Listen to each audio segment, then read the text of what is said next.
ഇതേപോലെ അകത്ത്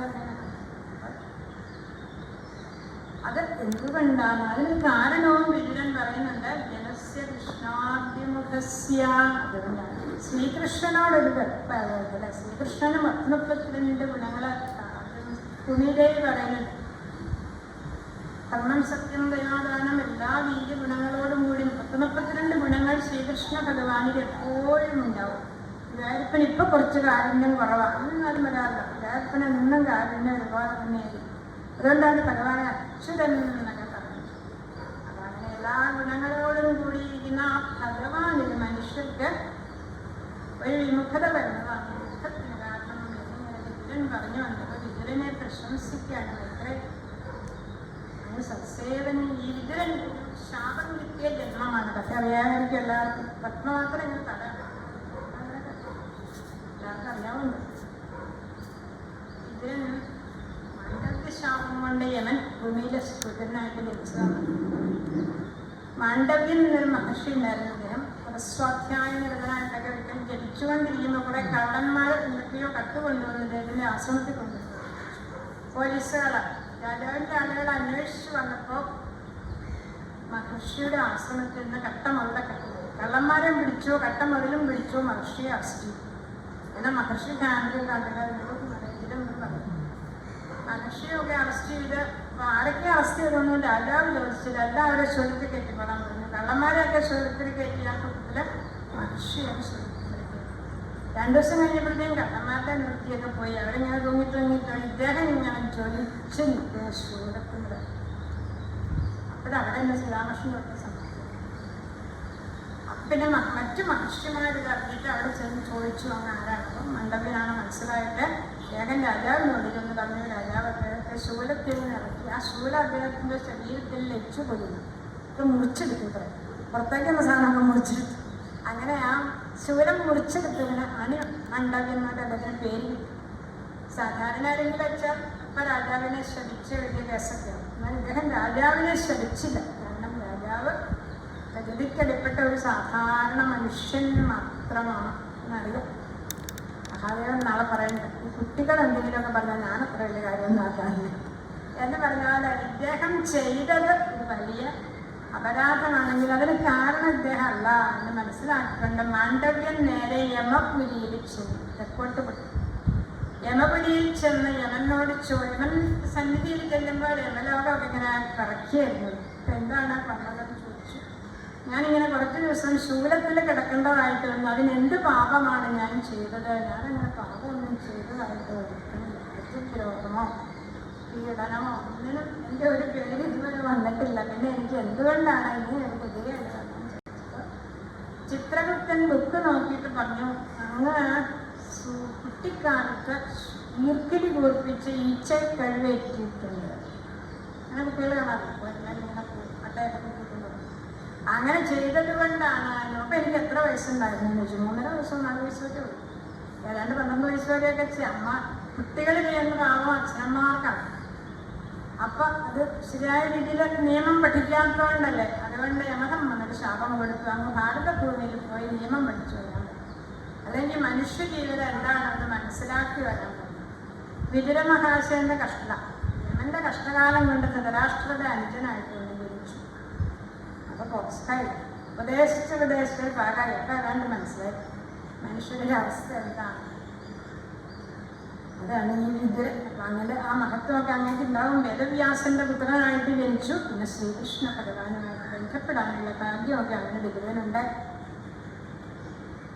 അങ്ങനെ അത് പറഞ്ഞ് സൃഷ്ടിക്കാൻ തീർക്കണമല്ലോ. സമയം കുറെ 15 മിനിറ്റ് ഉള്ളു. ഒരുപാട് ഒരാളത്തിന് മുക്കിന്ന് പറഞ്ഞാൽ പോകുന്ന സമയം. ബ്രഹ്മാവ് ലോക സൃഷ്ടി ആദ്യം പ്രളയം.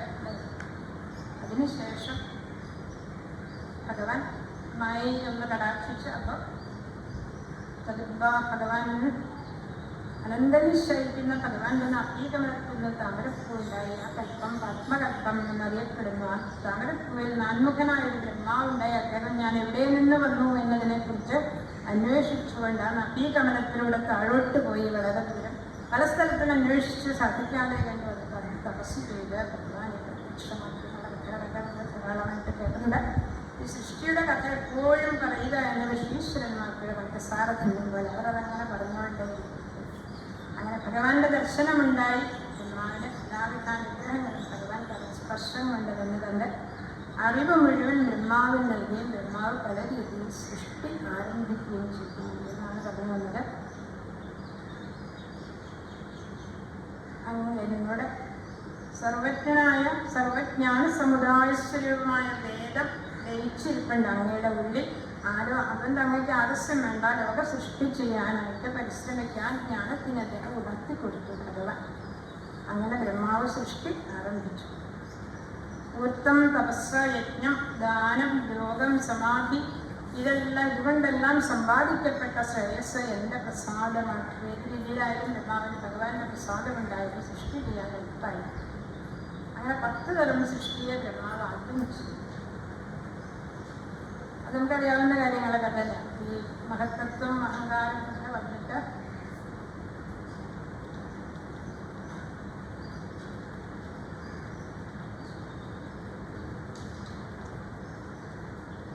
മഹത്തത്വം, അഹങ്കാരങ്ങളെ സൃഷ്ടിച്ചു. പിന്നെ ഭൂതശബ്ദസ്തു, ലീലസ്തു, പഞ്ചഭൂതങ്ങളെ സൃഷ്ടിച്ചു. ഇന്ദ്രിയങ്ങളെ, പഞ്ചേന്ദ്രിയങ്ങളെ, ജ്ഞാനേന്ദ്രിയങ്ങളെ, അങ്ങനെ കർമ്മേന്ദ്രിയങ്ങളെ, ജ്ഞാനേന്ദ്രിയങ്ങൾ. 5ാമതായിട്ട് ദേവശബ്ദം. 6ാമത് പ്രാകൃത ശബ്ദം, പ്രകൃതിയിൽ നിന്നുണ്ടാകുന്ന ശബ്ദം. 7ാമത്തേതാണ് സ്ഥാവരങ്ങളുടെ ശബ്ദം. അതായത് മുക്കാതെ കായ്ക്കുന്ന ആല മുതലായ വനസ്പതികൾ, അങ്ങനെയുള്ളതാണ്. മുളച്ചു വളർന്ന കായ് മൂത്താൽ അതോടെ നശിക്കുന്ന ഓഷധികൾ, നെല്ല്, ഗോതമ്പ് മുതലായതൊക്കെ ഇതിലെത്തും. അതൊക്കെ നമ്മൾ കൃഷി ചെയ്ത് കഴിഞ്ഞാൽ പിന്നെ അതിൻ്റെ വ്യക്തികൾ മാത്രമേ ഉള്ളൂ, വേറെ കാര്യം കിട്ടിയില്ല. ബലമുള്ള മറ്റൊന്നിനെ അപേക്ഷിച്ച് പടർന്നു കായ്ക്കുന്ന കുമ്പളം മുതലായ ലതാവർഗത്തിൽപ്പെടുന്നവര്, ബലമേറിയ തോലുള്ള മുള മുതലായ തുക്സാരവർഗങ്ങൾ, പുലിക്കട്ടിയുള്ള ജീവികള്, ലതകൾ പോലെ തന്നെ പടരുന്നതാണെങ്കിലും പീരുത്തുകൾ എന്ന വകുപ്പ് അങ്ങനെയുണ്ട്. പുഷ്പങ്ങൾക്ക് ശേഷം പൂവിട്ടിട്ട് കാറ്റുന്ന മാവ് മുടങ്ങിയ ദ്രുമപക്ഷങ്ങൾ, ഇങ്ങനെ സ്ഥാപനങ്ങളെ ആകും. ഇങ്ങനെ ആഹാരം കഴിക്കുന്നത്, മേലോട്ട് ആഹാരം കഴിക്കുന്നത്, കീഴോട്ട് ആഹാരം ഇറക്കുന്നത്. നമ്മളൊക്കെ അങ്ങനെയുള്ളവരാണ്. കീഴോട്ട് പോയിട്ടുള്ളത് ആഹാരം. വിലങ്ങത്തിലുള്ളതാണ് തിരിയകളൊക്കെ. 6 വിധം സ്ഥാപനങ്ങൾ. അതിനുശേഷം കുറേ ജീവികളെ, കുത്തുന്നത്, ചവിട്ടുന്നത്, അങ്ങനെയുള്ള കുറേ ജീവികളെ, ഇരട്ടക്കുളമ്പുള്ളത്, കഴുകാമുള്ള ചമരി വരെയുള്ള 6 മുതൽ മൃഗങ്ങൾ, ഒറ്റക്കുളമ്പുള്ളത്, 5 നഖങ്ങളുള്ളതാണ്. കുറേ ജീവികളെ സൃഷ്ടിച്ചു. പിന്നെയാണ് മനുഷ്യരുടെ സൃഷ്ടി 9ാമത്തേതാണ്. മനുഷ്യ സൃഷ്ടിയുടെ പ്രത്യേകത എന്താണെന്ന് വെച്ചാൽ ദുഃഖേന സുഖമാണ്. രജോഗുണം കൂടി ഒരു നിമിഷം അടങ്ങി ഒതുങ്ങിയിരിക്കില്ല. എല്ലാം മറ്റുള്ളവരെ കാണിക്കാൻ പറ്റും. മറ്റുള്ളവർ കണ്ടാൽ എന്ത് പറയില്ല, മറ്റുള്ളവർ കേട്ടാൽ എന്ത് പറയില്ല. അങ്ങനെയല്ല, കേൾക്കാൻ വേണ്ടിയിട്ട് പലരും പറയുന്നത്. മറ്റുള്ളവരെ കേൾപ്പിക്കുക, ഇതിൽ നിന്ന് വരെ പൈസ സമ്പാദിക്കുന്ന ആളുകളുമുണ്ട്. അങ്ങനെ രജോഗുണം വർദ്ധിച്ചു വരികയും ഈ ദുഃഖങ്ങളൊക്കെ സുഖമാണോ എന്ന് കരുതി ലഭിച്ചു. ഇതാണ് മനുഷ്യരുടെ പ്രത്യേക സ്വഭാവം. അതൊക്കെ ബ്രഹ്മാവ് വന്നേ തന്നെ കണ്ടുപിടിച്ചു. പിന്നെ സാത്വിക സർഗമായിട്ട് ദേവന്മാരുടെ 5 വർഗങ്ങളുണ്ടാകുന്ന 8 ദേവന്മാരുണ്ട്. വിബുധന്മാര്, പിതൃക്കള്, അസുരന്മാര്, ഗന്ധർവന്മാര്, അപ്സരസ്സുകള്, യക്ഷരക്ഷസുകള്, ഭൂതപ്രേത, ഇതൊക്കെ ദേവന്മാരിൽ പെട്ടതാണ്. സിദ്ധചാരണ വിദ്യാധരന്മാർ, കിന്നരന്മാർ, മനുഷ്യന്മാരൊക്കെ. അങ്ങനെ സൃഷ്ടി പോയിട്ട് പിന്നെ കാലത്തിനെ കുറിച്ചുകൂടി കുറേ വിസ്തരിച്ച് പറഞ്ഞിട്ടുണ്ട്. ഒരുപാട് കാര്യങ്ങൾ അതിൽ പറയാനുണ്ട്. ഏറ്റവും ചെറിയ കാലം പരമാണു. അണു എന്താണ്? ഏറ്റവും ചെറിയ കാലം. 2 പരമാണുക്കൾ ചേർന്നതാണ് ഒരു അണു. ആ അണുവിന് എത്ര വലിപ്പമുണ്ടോ അതിലൂടെ കടന്നു പോകുന്ന സൂര്യൻ്റെ പ്രകാശം അതിലൂടെ കടന്നു പോകാൻ എടുക്കുന്ന ആ സമയത്തിനും അണു എന്ന് പറയും. പിന്നെ അതങ്ങനെ കൂടി വരും. 2 പരമാണുക്കൾ ചേർന്ന അണു, പിന്നെ ത്രസ്സരേണു, ലവം, അങ്ങനെ പോയിട്ട് അയന. 2 അയനങ്ങൾ ചേർന്നാൽ എന്തായി? ഉത്തരായണം, ദക്ഷിണായനം അറിയാം. 1 മാസം. സ്വർഗത്തിലുള്ളവർക്ക് ഒരു പകലും രാത്രിയും അടങ്ങിയ ഒരു ദിവസം വരെ മനുഷ്യലോകത്തിലുള്ളവരുടെ 2 അയനമാണ്. 12 മാസം കൂടി ഒരു സംവത്സരമാണ്. ഒരു വർഷത്തിൽ 2 അയനങ്ങൾ വരും. ഇപ്പോൾ ഉത്തരായണമാണ്. അങ്ങനെയുള്ള കാര്യങ്ങളൊക്കെ പറഞ്ഞു. അതിനുശേഷം കാലസ്യഗതിയൊക്കെ പറഞ്ഞു വന്നിട്ട് നമുക്ക് ആ സൃഷ്ടിയിലേക്ക് പോകാം. ഏവമാത്മപുവാദിഷ്ട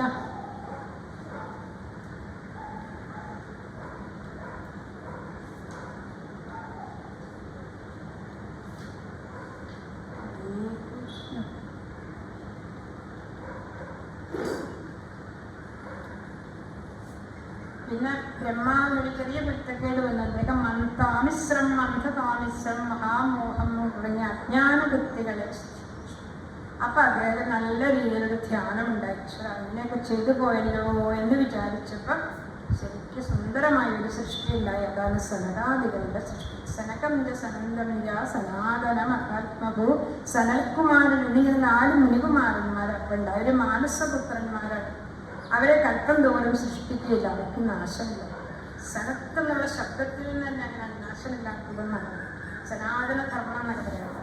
സനൽകുമാര ആ സനകാദി യോഗീശ്വരന്മാരെ സൃഷ്ടിച്ചിട്ട് ബ്രഹ്മാവ് എന്റെ സൃഷ്ടിയിൽ സഹായിക്കൂ എന്ന് അവരോട് പറഞ്ഞപ്പോൾ അവര് പറഞ്ഞു, മോക്ഷമാണോ വാസുദേവപരായണ. അവര് വാസുദേവപരായണന്മാരായതുകൊണ്ട് ഭഗവാൻ ഗുരുവായൂരപ്പനെ കാണണം എന്നുള്ള മോഹമുള്ളത് കൊണ്ട് അവരാരും മനസ്സാണ്. അത് ബ്രഹ്മാവിന്റെ വാക്കിനെ കേട്ടില്ല. അപ്പൊ ബ്രഹ്മാവിന് വലുതായിട്ട് ക്രോധം വന്നിട്ട് അത് നെറ്റിത്തടത്തിലും അഴിച്ച് അവിടെ നിന്ന് ഒരു സൃഷ്ടി ഉണ്ടായി. പ്രവോർമധ്യാൽ പ്രജാപതേ സദ്യോയായതന്മന്യു കുമാരോ നീലലോഹിത. അതാണ് ശൃംഗവർക്കപ്പൻ എന്നാലും വിചാരിക്കുന്നത്. അതല്ല, സാക്ഷാത് സദാശിവനല്ല, രുദ്രനാണ്. നെറ്റിത്തടത്തിൽ നിന്നുണ്ടായത് രുദ്രനാണ്. സവൈരുരോധ ദേവാനാം പൂർവജോ ഭഗവാൻ ഭവ. ദേവന്മാരുടെ മുഴുവൻ പൂർവജനായിരിക്കുന്ന അദ്ദേഹം എനിക്ക് നാമങ്ങളെ തരൂ, പേര് തരൂ, സ്ഥാനം തരൂ എന്നിങ്ങനെ കരഞ്ഞു വന്നു. അപ്പൊ കുട്ടികളൊക്കെ ഉണ്ടാകുമ്പോൾ നമ്മൾ നോക്കാറുണ്ടെന്ന് കരയണ കുട്ടിയാണോ സനകാദികളാണോ ഉണ്ടാകുന്നത് എന്നല്ല. എല്ലാവരും സനകാദികളെന്ന് അങ്ങനെ ഒരു അവതാരണത്തിൽ അങ്ങനെ ഉണ്ടായപ്പോ ശ്രീനാരായണ ഗുരു ശ്രീകൃഷ്ണ ഭഗവാനൊന്നും ഉണ്ടാകുമ്പോൾ കരയാറില്ല, അതൊക്കെ സനകാദികളായിരുന്നു. നമ്മളൊക്കെ കരഞ്ഞുണ്ടാവും, നമ്മെ അങ്ങനെ കരഞ്ഞുകൊണ്ട് വന്നവരാണ് നമ്മളെല്ലാവരും. പക്ഷെ രുദ്രൻ എന്ന വാക്കിന് കരയുന്നവൻ എന്നല്ല പ്രവർത്തനം. രുദ്രൻ ദുഃഖത്തിന്റെ കാരണത്തെയും ദുഃഖത്തെയും ഇല്ലാതാക്കുന്ന ആളാണ് രുദ്രൻ. ഏതായാലും രുദ്ര സൃഷ്ടി നടത്തി രുദ്രനോട് സൃഷ്ടിക്കാനും പറഞ്ഞപ്പോൾ അദ്ദേഹം കുറെ സൃഷ്ടിയിലേക്ക് വരുന്നു. 12 രുദ്രന്മാരെ 12 ഭാര്യമാരൊക്കെ ആയിട്ട് രുദ്ര സൃഷ്ടി കൊണ്ട് ലോകം നിറഞ്ഞു. അതൊക്കെ പുടപ്രേത പിശാചുക്കളായിരുന്നു. അവരൊക്കെ ബ്രഹ്മാവിന്റെ മടിയിലൊക്കെ വന്നിരുന്നിട്ട് മുത്തച്ഛാല ശക്കണമെന്നൊക്കെ പറഞ്ഞു. ബ്രഹ്മാവിന്റെ തല തന്നെ അവർ കടിച്ചു പിടിച്ച് തിന്നോ എന്നവരില്ലായിരുന്നു. അപ്പൊ ബ്രഹ്മാവ് രുദ്രൻ വേണ്ടി പറഞ്ഞു, ഇനി തപസ് ചെയ്യൂ. തപസ് ചെയ്തിട്ട് വേണം സൃഷ്ടി കുട്ടികളൊക്കെ ജനിപ്പിക്കാൻ. ദശപുത്ര. പിന്നീട് ബ്രഹ്മാവിന്റെ 10 പുത്രന്മാർ, നാരദ മഹർഷി ഉൾപ്പെടെയുള്ള മരീചി, അത്രി, അങ്കിരസ്, പുലസ്ത്യൻ, ബലഹൻ, മൃദു, അങ്ങനെ നിസ്സംഗം നാരദോജിജ്ഞ ഓരോരോ അവയവങ്ങളിൽ നിന്ന് മഹർഷിമാരിങ്ങനെ വരാൻ തുടങ്ങി. പിന്നെ ബ്രഹ്മാവ് സരസ്വതി ദേവിയെ സൃഷ്ടിച്ചപ്പോൾ ബ്രഹ്മാവിന് കാമുണ്ടായി. പിന്നെ ആ ശരീരവും ബ്രഹ്മാവ് ഉപേക്ഷിച്ചു. ഏതായാലും സൃഷ്ടി ശരിയാവുന്നില്ല എന്ന് വന്നപ്പോൾ ബ്രഹ്മാവ് മഹാദേവൻ ശൃംഗവരത്തപ്പനെ ശരിക്കും ധ്യാനിച്ചപ്പോൾ ഭഗവാൻ അർദ്ധനാരീശ്വരനായിട്ട് ദർശനം കൊടുത്തു. പകുതി സ്ത്രീയും പകുതി പുരുഷനും. അപ്പൊ ബ്രഹ്മാവിന്റെ മനസ്സിൽ ഈ സ്ത്രീ സങ്കല്പം ഉണ്ടായിരുന്നില്ല. ഈ അർദ്ധനാരീശ്വര സങ്കല്പം ഉണ്ടായിരുന്നില്ലെങ്കിൽ സ്ത്രീ സങ്കല്പം അന്നേരം ഉണ്ടായി. അങ്ങനെ സ്ത്രീ പുരുഷന്മാരെ ബ്രഹ്മാവ് സൃഷ്ടിച്ചു. പക്ഷെ ഒരു പറ്റി അർദ്ധനാരീശ്വരന്മാരെ പകുതി ഒരു പുരുഷനിലേക്ക് പ്രായമായി കഴിഞ്ഞാൽ സ്ത്രീ ഇങ്ങനെ പോകുമ്പോൾ ഇങ്ങനെ നോക്കുന്നത് എന്റെ പകുതിയാണോ അല്ലേ, എനിക്കെന്തോ ഒരു പോരായ ഇല്ലാന്ന് സ്ത്രീക്കും പുരുഷനും തോന്നും. അത് ഞാൻ ഈ ശരീരമാണെന്ന് വിചാരിക്കുമ്പോഴാണ്. കുറച്ചുകൂടി സത്സംഗം ഉണ്ടായി കഴിയുമ്പോ പോരായുള്ള ആളല്ല, എന്റെ ഉള്ളിൽ തന്നെ ആളല്ല. ഇപ്പൊ ബ്രഹ്മാവിനോട് പറഞ്ഞു, എന്റെ ഉള്ളിൽ ഉപനിഷത്ത് മുഴുവൻ ഉറങ്ങിക്കിടക്കുന്നു അല്ലെ, അത് മുഴുവൻ നിന്റെ ഉള്ളിൽ കിടക്കുന്നു. അപ്പൊ അത് മനസ്സിലാക്കി തരാൻ ഒരു ഗുരു വരുന്നത് വരെ നമ്മൾ ഈ മായയിൽ ഇങ്ങനെ ഭ്രമിച്ചുകൊണ്ടിരിക്കും. എന്റെ ഭാര്യയാണ്, എന്റെ കുട്ടിയാണ്. ഫോട്ടോ ഒക്കെ എടുത്തു കഴിഞ്ഞാൽ നമുക്ക് എന്താ ഒരു വിഷമമല്ല, ശരിയായില്ല അത് ശരിയായില്ല. നമ്മുടെ ശരീരമാണ് എന്ന് തോന്നലുള്ളത് കൊണ്ടാണ്. അതങ്ങനെ അർദ്ധനാരീശ്വരന് സ്ത്രീ പുരുഷ സൃഷ്ടിച്ചിട്ടുണ്ടായി. ആദ്യമായിട്ട് ബ്രഹ്മാവിന്റെ ശരീരം ഉണ്ടായി. അതിൽ നിന്ന് സ്വയം ഭൂമനവും ശരീരഭൂമിയും ഉണ്ടായി.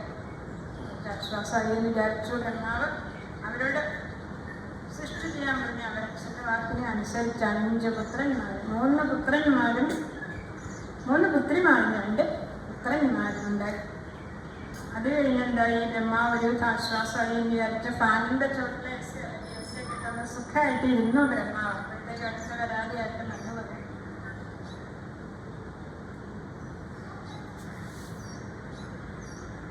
യഥാസ്വഭാര്യാസാകം സ്വയംഭൂമനു അങ്ങനെ ഒരു മഹത്വം കൂടി അദ്ദേഹം ഭാര്യയോടുകൂടി ജനിച്ചതാണ്. ആരും ജനിക്കാറുണ്ടോ?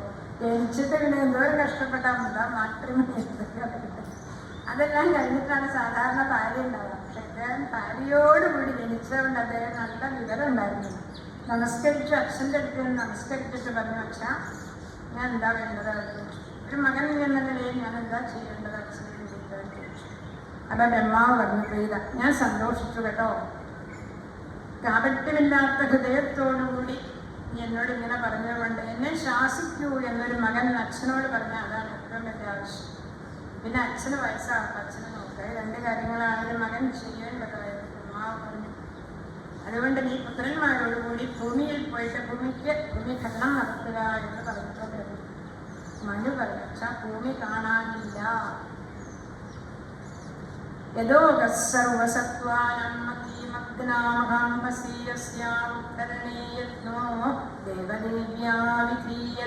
അല്ലയോ ഭഗവാനെ, ദേവന്മാരെ ഉടനെ അതിനുവേണ്ടി അയച്ചാലും ഭൂമിയെ കാണാനില്ല. പണ്ടങ്ങനെ ഒരു സംഭവം ഉണ്ടായി. ഭൂമി കാണാത്ത രീതിയിൽ ചവിട്ടിത്താത്തിയ ഒരാളാണ്. വരാഹ അവതാരത്തിന് ശേഷമാണ് ഭൂമി ആരും ചവിട്ടിത്താത്താത്ത അവസ്ഥ വന്നത്. ഓ കഷ്ടമേ, ഞാൻ ഈ ജലം മുഴുവൻ കുടിച്ചു പറ്റിച്ച താമരപ്പൂവും കൊണ്ട് ഈ ലോകം സൃഷ്ടിച്ചു, എന്നിട്ട് ഇപ്പോഴിതാ ഭൂമി പിന്നെയും കാണാതായല്ലോ, ഇന്ന് എന്ത് ചെയ്യും എന്ന് സ ഈശോ വിദധാതിനെ ഭഗവാൻ എന്നോട് കോപിച്ചിരിക്കുകയാണെന്ന് തോന്നുന്നു. ഞാൻ എന്താണ് ഇനി ചെയ്യേണ്ടതെന്ന് ഭഗവാൻ തോന്നിക്കട്ടെ എന്ന് വിചാരിച്ചപ്പോൾ അത് എന്ത് പറഞ്ഞു, നമ്മുടെ ഉള്ളിൽ തന്നെ ഇരിക്കുന്നു ഈശ്വരൻ. അല്ലേ? ഞാനൊരു ചോദ്യം ചോദിക്കട്ടെ, ഈശ്വരനെ ഉള്ളിലാക്കാണോ വേണ്ട പുറത്താക്കാണോ വേണ്ട? ഇപ്പൊ ഇവിടെ അത് കണ്ട ഈശ്വരനെ പുറത്താക്കാണോ വേണ്ടല്ലേ? ബ്രഹ്മാവ് ഒന്ന് തുമ്മി എന്ന് വെക്കാൻ നമുക്ക് മനസ്സിലാകാൻ പാടുന്നത്. ബ്രഹ്മാവിന്റെ നാസാദാരിദ്ര്യത്തിൽ നാസികാ വിവരത്തിൽ, ഈ വിവരം എന്നുള്ള വാക്കിനോട് ദ്വാരം എന്നുള്ളതാണ്. നാസികാദ്വാരത്തിൽ നിന്ന് അല്ലയോ പാപരഹിതനായിരിക്കുന്ന വിതുര ഒരു അങ്കുഷ്ട വലിപ്പത്തിൽ, വിരലിന്റെ വലിപ്പത്തിൽ ഒരു വരാഹക്കുട്ടി പുറത്തേക്ക് ഒരു കൊതുകിന്റെ വലിയ കൊതുക്, വലിയ കൊതുക്, അങ്ങനെയുള്ള വലിയ കൊതുകിന്റെ വലിപ്പത്തിലെ നിലത്തേക്ക് ചാടിയിട്ട് ഗജമാത്ര പ്രഭകർത്തി അത് ആനയെപ്പോലെ വളർന്നു. അപ്പോൾ മറ്റ് ലോകങ്ങളിലിരിക്കുന്ന ജനലോകത്തിലൊക്കെയുള്ള മഹർഷിമാരെ, മരീ തുടങ്ങിയിട്ടുള്ള മഹർഷിമാരവിടെ വന്നിട്ട് ഇതിനെ സ്തുതിച്ചിട്ട് ആരാണപ്പ ഈ മുക്കിന്ന് വന്ന ആളാൻ കേട്ടു. ഗർജനം കേട്ടപ്പോൾ മനസ്സിലായി. ഖർഖർ എന്നുള്ള ശബ്ദം കേൾപ്പിച്ചുകൊണ്ട് മായാശ്രീകരം വെള്ളത്തിലേക്ക് ചാടി. ഉയർത്തപ്പെട്ട വാല് ആകാശത്തിൽ സഞ്ചരിക്കുന്നവന് കഠിന ശരീരവുമുള്ളവും രോമങ്ങളെ ചലിപ്പിച്ചുകൊണ്ട്, ആ രോമങ്ങൾ ഇങ്ങനെ ചലിച്ച ജലം എല്ലാവരുടെയും ശരീരത്തിലേക്ക് വീണു എന്നാണ്. മേൽശാന്തി വെള്ളം കഴിക്കുമ്പോൾ പൂജ കഴിയുമ്പോൾ നിങ്ങൾക്ക് തീർത്ഥം കഴിക്കുന്നു. ഇതുപോലെ വരാഹമൂർത്തിയുടെ രോമം കുറഞ്ഞപ്പോൾ എല്ലാ ദേവന്മാരുടെയും രോഗങ്ങളിൽ അതിൻ്റെ തീർത്ഥം ചെന്ന് വീണു. ആ വരാഹമൂർത്തിയുടെ രോമങ്ങളാണ് പിന്നെ ദർഭപ്പില്ലായിട്ട് മാറി. അതായത് അദ്ദേഹം മൂക്കുകൊണ്ട് ഇങ്ങനെ അന്വേഷിച്ച് രസാതലത്തിൽ നിന്ന് ഭൂമിയെ ഉയർത്തിക്കൊണ്ടുവന്നു. അസഖ്യവിക്രമനായിരിക്കുന്ന മൃഗരാടിവാംഭസീ പർവ്വതത്തെ കുത്തിയെടുത്ത ഒരു കൊമ്പിൽ വെച്ചുകൊണ്ട് ആന പൊന്തി വരുന്നത് പോലെ ജലമെത്തില്ല. അദ്ദേഹം പൊന്തി വന്നു. കമാലനീലം പച്ചില നിറമാണ്. സുഗന്ധ കൊട്ടിയാം ശുക്രമായ ദംഷ്ട്രാഗ്രത്തിൽ അല്ലെ മൂക്കത്ത് മണ്ണുണ്ട വെച്ചു നാമം എന്ന് ഓട്ടൂര് പറഞ്ഞ പോലെ അങ്ങനെ അത് ഭൂമിയെ എടുത്തുകൊണ്ട് എല്ലാവർക്കും ഉയർന്നു വന്നതിൻ്റെ വാലൊക്കെ ഉയർത്തിയും എന്നിട്ട് ഭൂമിയെ ഉറപ്പിച്ചു. അതിനുശേഷം അതിക്രമിച്ച് കിടക്കരുത് എന്ന് സമുദ്രത്തിൽ നമ്മൾ ഭംഗിപ്പോകരുതെന്ന് ഭൂമിക്കും ഒരു വരം കൊടുത്തു ഭഗവാൻ എന്നാണ്. അതിനുശേഷം ദേവന്മാരൊക്കെ ഈ ഭഗവാനെ യജ്ഞവരാഹമൂർത്തിയായിട്ട് സ്തുതിച്ചു എന്നാണ്.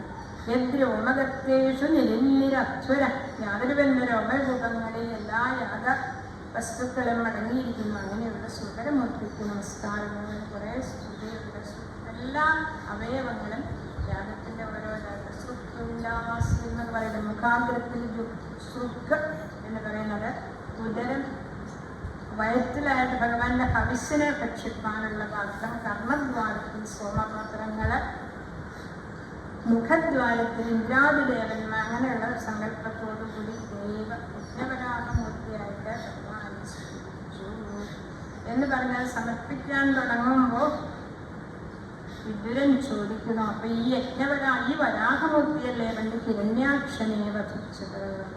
അപ്പൊ ആ കഥയാണ് നമ്മുടെ ഹിരണ്യാക്ഷന്റെ ജനനം. വരാഹമൂർത്തി ഹിരണ്യാക്ഷനെ വധിക്കുന്ന ലീലകളൊക്കെയാണ് നമുക്ക് നാളെ കേൾക്കാം. മുന്നമെന്നോടിതാരും ചോദ്യം ചെയ്തില്ല ഞാനും നിന്നാണേ കേൾപ്പിച്ചതില്ലാരെയും ജീവനാക്കെ. എന്താ പറഞ്ഞതെന്ന് വെച്ചാൽ ഞാനിങ്ങനെ ഒരു സക്കാത്തിലും പ്രഭാഷണം ചെയ്യാറില്ല. എന്നാൽ